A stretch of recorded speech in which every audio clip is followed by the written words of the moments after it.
Trey Lance, Deebo Samuel, Nick Bosa.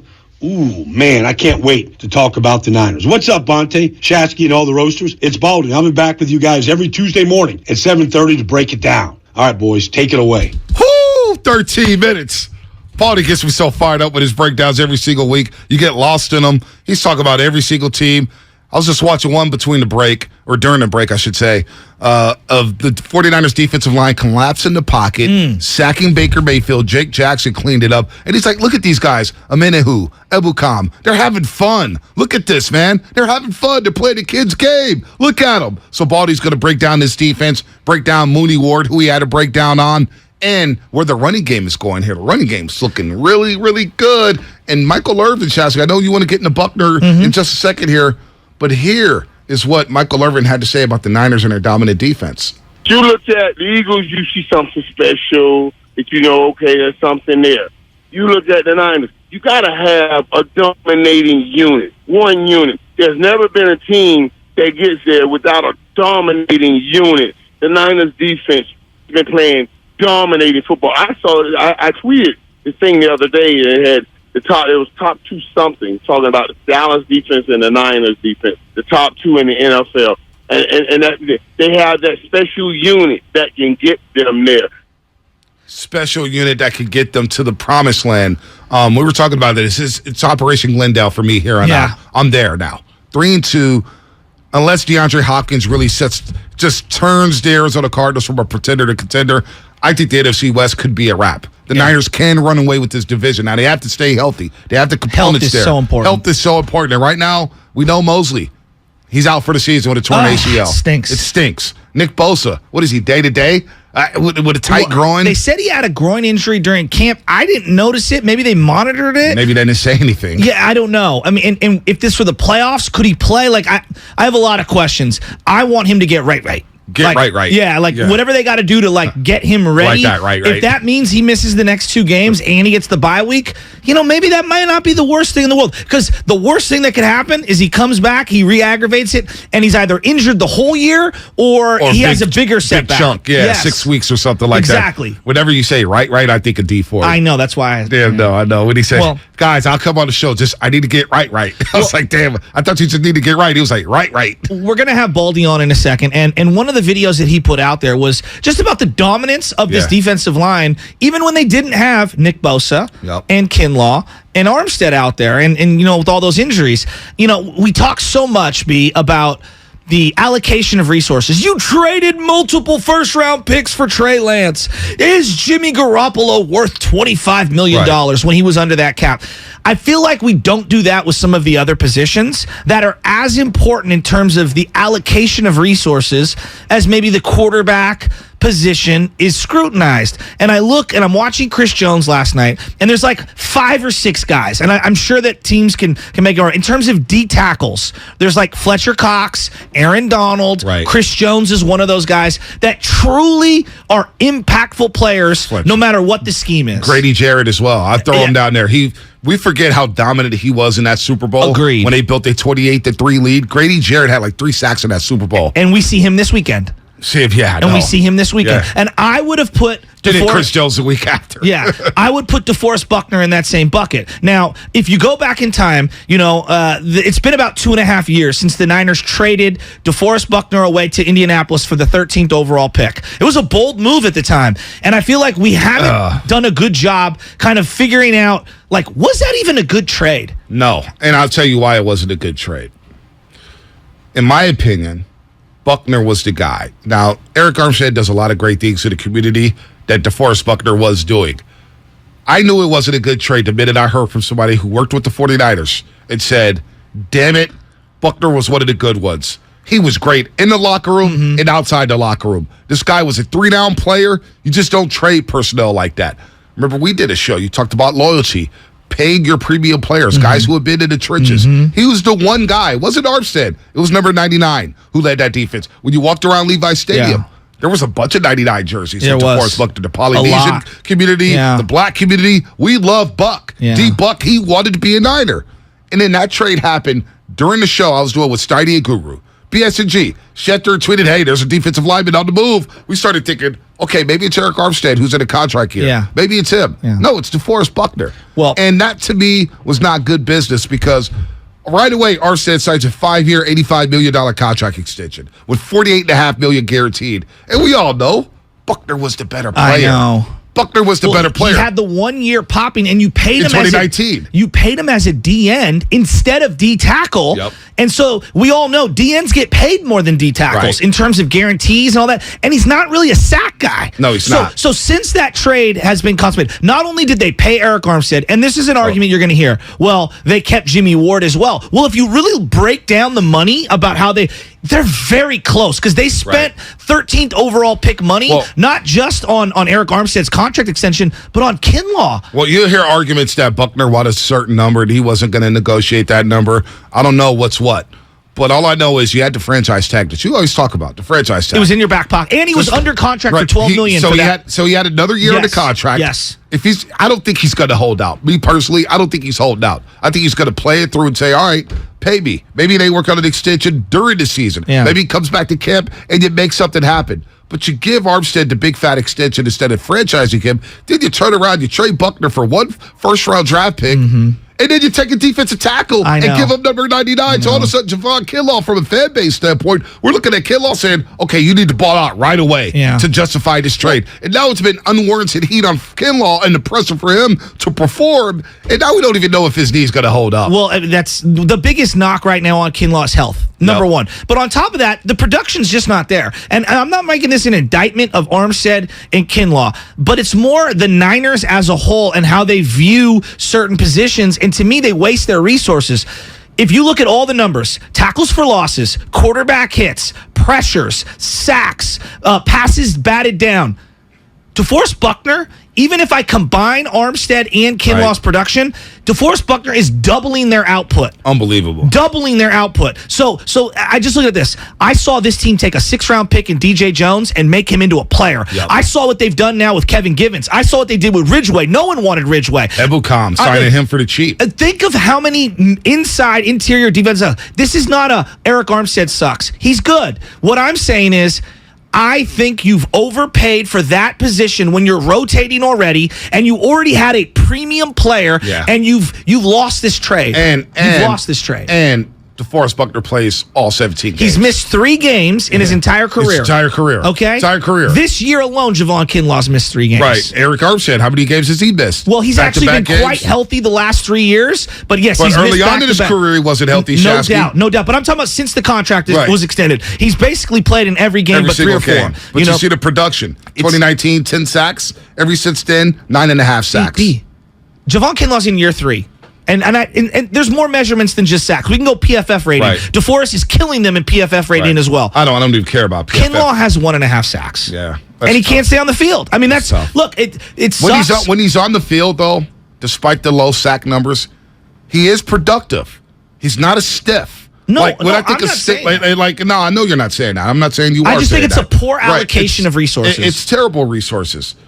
Kinlaw does play the run really, really well. Yeah. He does take on double teams really, really well. It's health, and it's, wait a minute, I have DeForest Buckner. And the whole excuse about Buckner, too, which drove me crazy during the season, well, he can't really play in a wide 9. It's not the scheme. They're not even really running that. They're not running it no more, but that was all baloney to me. Yeah. Well, the wide 9, this, and it kind of takes...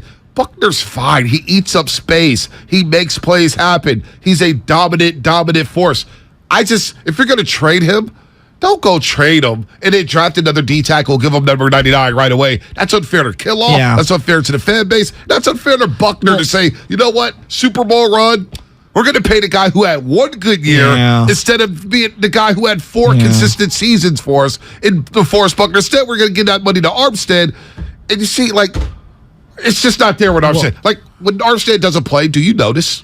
Well, that was my point. I'm watching Ridgeway and Givens and all these guys, and I'm like, why would I ever draft a D tackle in the first round? And then double down, why would I pay that guy $15 million a year? Right. Especially if you're going to rotate that position, and we all agree the edge guys are more important in terms of allocating resources. Right. I like you taking Drake Jackson in the second round. That feels like a steal. He has the same amount of sacks as Hutchinson, who's one of the top players picked, and he has 100 less snaps.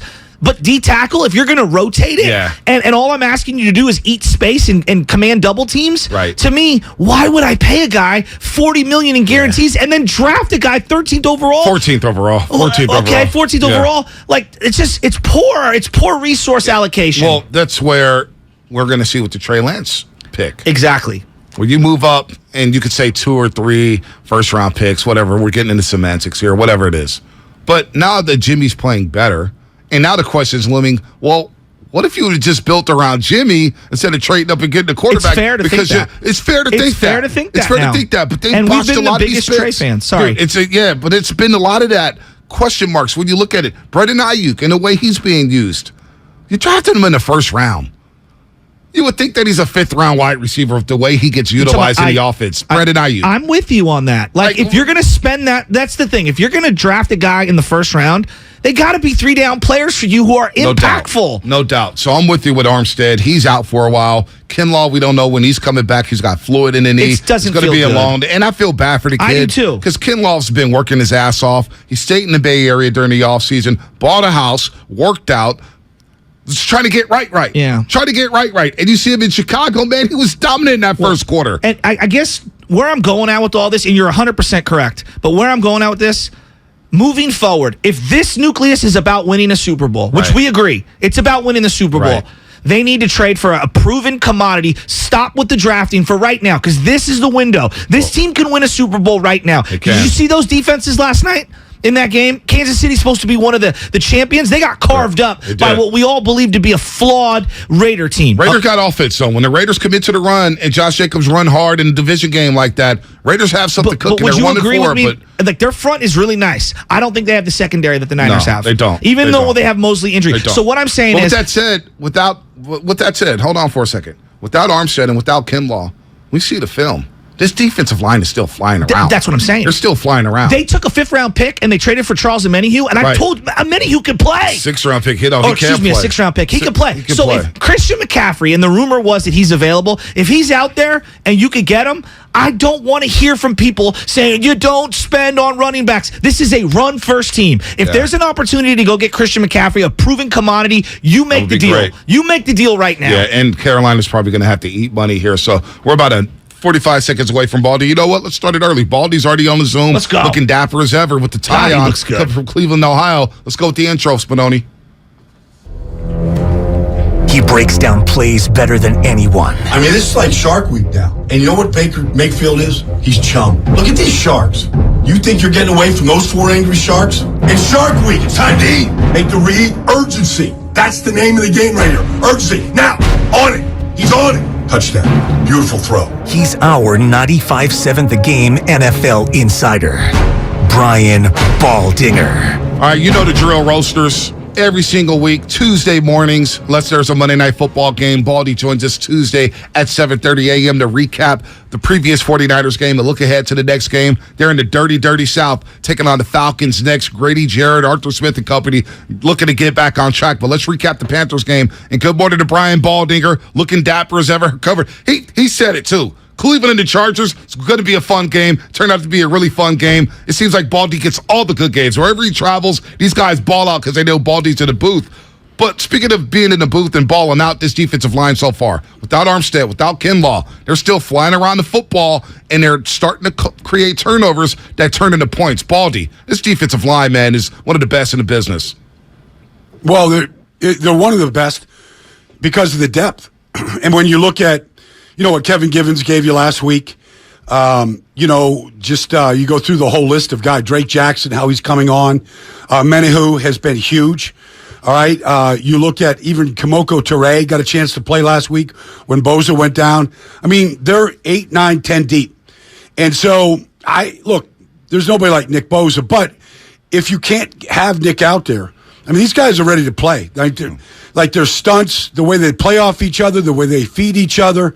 It starts up front. They like to get a 5th guy into the rush a lot. You know, whether it's Greenlaw or Warner, they're excellent at fitting in and running a variety of twist stunts with it. But if they just got to go with 4, they've been able to pressure the quarterback this year. Yeah, and it feels like their linebackers are flying right now. Warner and Dre Greenlaw, they're just playing at an elite level. But I want to get to the secondary because obviously the Mosley injury is humongous. I'm watching that game and I'm saying I can't remember the last time 49er DBs made this many plays on the ball, turning around, whacking it down. How big of a loss is Mosley going to be, though, Baldy? Well, I mean, Travarius Ward was unreal the other day. I mean, they couldn't get the ball past him. Robbie Anderson, DJ Moore. I think he had one penalty, but other than that, I mean, they really couldn't get past him. He is a big, long corner, and his specialty is press man. They don't always play man and press man, but when they do, I mean, that's where you want to disrupt the timing of the receivers. Now, Womack, somebody else, Lenore, these guys are going to have to step up. With Emmanuel going out, he's been playing excellent football. But he'll get help. The pressure up front will help, on the back end. But whoever steps in, I don't think they may lose a beat here and there. They might get beat once or twice. But I don't think this defense is going to take a big step back just because of the loss of one player. Speaking of the Mosley injury, because I do want to ask you about D'Amico Ryans, but the Mosley injury, a lot of people are blaming the turf in Carolina, and a lot of players say, we don't like playing on turf. It feels like every NFL stadium should have natural grass. I get the cost, but this is a billion-dollar business. Where do you stand on the playing conditions, Baldy, when it comes to grass and turf? Well, I like grass unless it's bad grass. I've played on a lot of bad turf fields. I mean, go to Chicago. I played the vet, but go to Soldier Field some days, and you feel like you're in a cow pasture. Go up to Foxborough some days and try to play on that stuff. Go play in Washington in December and play on painted dirt. It just depends. I played in Milwaukee one time, and the pitcher's mound wasn't completely level for football. And so I'm snapping the ball, and one foot's on part of the pitching mound, the other is on the field. Like, if you give me, like I was in Cleveland last week, it was as nice a grass field as I have seen all year. Like, you give me that grass field, I would take that over everything else. I'm thinking about that Caddyshack line where he's like, yeah, you can play 18 holes on it, and you can pick it up and smoke it afterwards. All right, Baldy, I want to get to the offense because it just felt like to me, Jimmy Garoppolo, it wasn't perfect, but he was really good. He was rhythmic. He was getting it out. He was giving his playmakers opportunities downfield. One of my big, issues with Jimmy over the years is like he's not identifying the one-on-one matchups. I felt like in this game, he was like, you know what? I'm going one-on-one. I'm going to throw it up. I'm going to let my playmakers make plays. And I appreciated the way he played. What'd you think of how he played this weekend? I thought he was really good. I thought it was the best game that he played. The touchdown throw to Debo was an absolute dime. They got the screen game going, which always helps any quarterback. When you're getting production out of the screen game. Even, the touchdown to Tevin Coleman.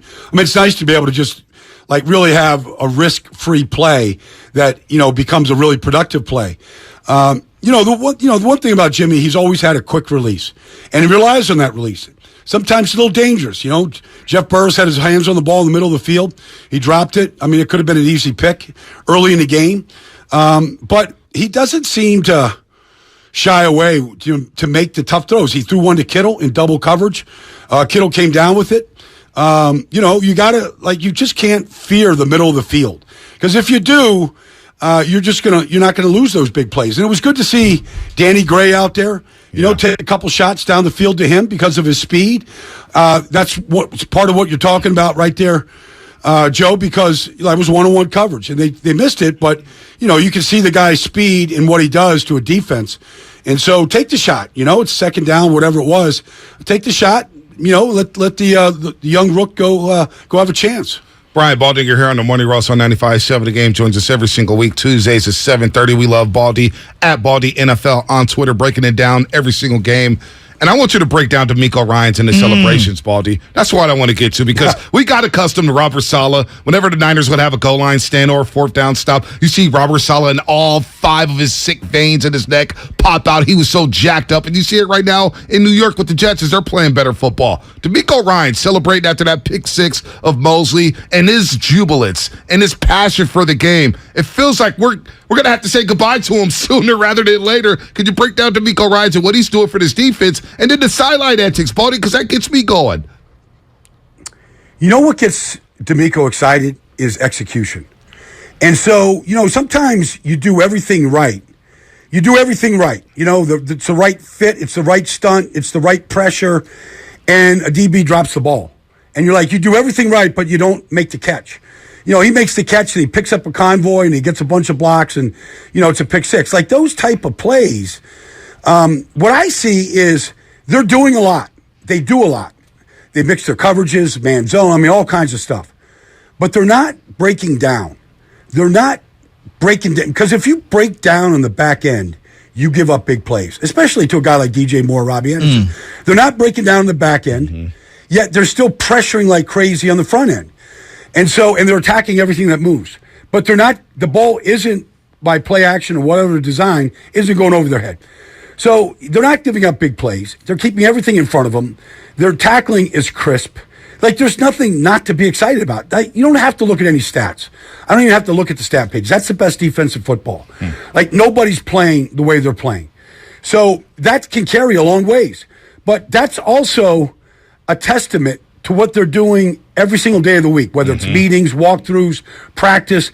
Like, they're accomplishing a great deal to play as fast as they're playing. Because when you play that fast, then you simply, you leave less margin for error. Are you think we're trending towards having more defensive coaches be head coaches in the NFL again? Because Matty Eberflus in Chicago playing a lot better for the Bears. They were playing hard even though they lost that game to Minnesota. Robert Saleh, the Jets, flying around, hitting people, whacking people. Defensive coaches, it feels like they got a lane now in the league again. Todd Bowles down in Tampa Bay, they're playing better football. I never believed any of that stuff, Bonte. I know that's what they want. Give me a guy that, like, it was always the silly argument that, let's get the coach and the quarterback together. We're going to fix the quarterback. Well, what about the other 52? Are they just going to, are we going to pay attention to you? Like, the idea of the head coach is when you stand in front of the room, do you have their attention? Are they following, the vision that you have?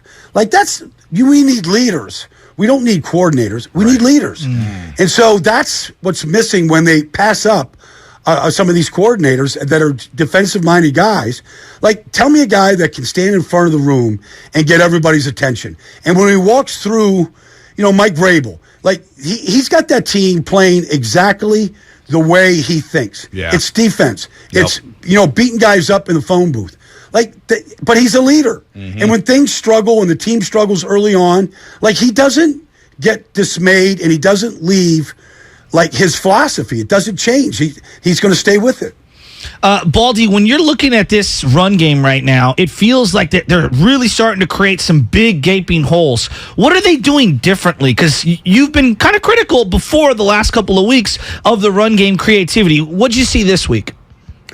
Well, they went heavy two-back offense last week. Juice got a lot of snaps. So when they're in the two-back offense, there was a two-man game with Kittle and Juice almost every single play, whether it's a wind back or, whether it's a counter tray. So those guys fit in the run game better than any fullback tight end combination in the league. All right, but then if you look at Aaron Banks and the way that he played a lot better. Burford played really well.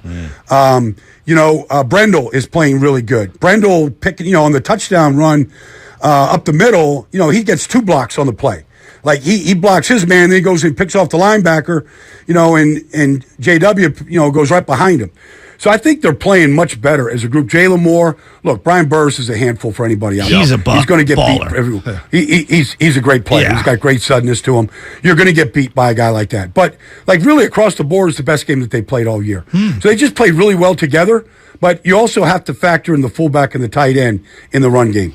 Before we move on and ask you about the Falcons and what the Niners need to do against them, how often, because we got a situation out here with the basketball team to go to State Warriors, Baldy, you know about the Warriors and Steph Curry. You can shoot threes with the best of them. But how often do you see fights?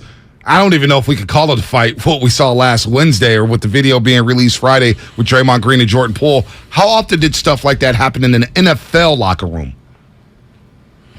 It happens. Punches get thrown over a variety of different things. It could be how loud the music is playing, in the weight room. It could be anything. I've been on both sides of it. I've thrown the punch and I've taken the punch. I've been there. I've been there on the practice field, in the locker room. It happens. Usually, to Draymond's, curiosity, how to get out. Why did that get out? Yeah. It shouldn't have gotten out. That's just me now. Like they gotta deal with it now. They got to deal with it. Everybody's seen it, but a good team, that stuff stays in and it doesn't get out. Now I understand cameras are everywhere now. It's different than when I played, but those stuff. It's just it just happens. It just does. How did you deal with some of the fallout in the locker room on both ends of it, being the one who received it or the one who gave it? I probably still have never talked to the guy that I took it from. I probably just held that grudge the rest of my life. Wow. And just probably took it out on him in practice. Like there was some things you just don't forget. Yeah. Wow. Especially when you don't see it coming. So, but I still have a wrist from throwing one that still doesn't work properly. Like I wore a cast the rest of the season. Really? Wasn't too happy that you hit people with your bare hands. Yeah. Bad things happen. Fingers break, wrist break, that stuff happens. It's wild. Hey, Baldy, I'm watching that game last night, and obviously everybody saw the Tom Brady play over the weekend. It feels like we've jumped the shark in terms of trying to protect the quarterbacks. I don't even know what a tackle is anymore. That play last night, Chris Jones had the ball in his hand, and look, it's not the Siragusa belly flop from 2002 or whatever. I get it. We want to keep the quarterback upright, but it's gotten out of control. Like, where's the common sense in the adjudication of these penalties? Where do you stand on where we're at in terms of quarterback protection and all of these flags that are being thrown? I'll be honest, it's bothering me because I saw this happen at the Pro Bowl years ago. I remember one time I was with Jesse Sapolo. We were on the field at the Pro Bowl, and Jesse played in I don't know how many Pro Bowls, who knows, 8, 9. But anyways, we're watching it, and I go, Jesse, when did this happen? Like, nobody's tackling anybody. It's like Max Crosby gets to Patrick Mahomes last night, and he just wraps him up, lets him go, and whistle blows. Like, I felt like that was the Pro Bowl. And, like, it's a bad slope. Because what Grady Jarrett did to Tom Brady is actually what Aaron Donald's doing. What a lot of defensive tackles or defensive linemen have done is they've decided rather than throw the guy to the ground, we'll throw him over the top of me. Like, we'll just roll with him. Yes. And that's all Grady did. And so there's nothing about that play that needs to be penalized. Nothing.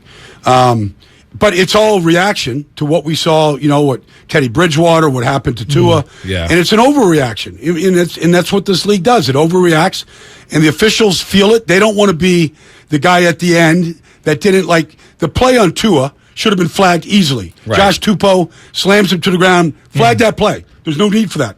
But because that play didn't get flagged, and then everything that happened as a result, you're going, all right, then guys really aren't sure what they should do. Well, they don't want to be at the end of a guy, of a play that said, how'd you miss this? We got to protect these guys.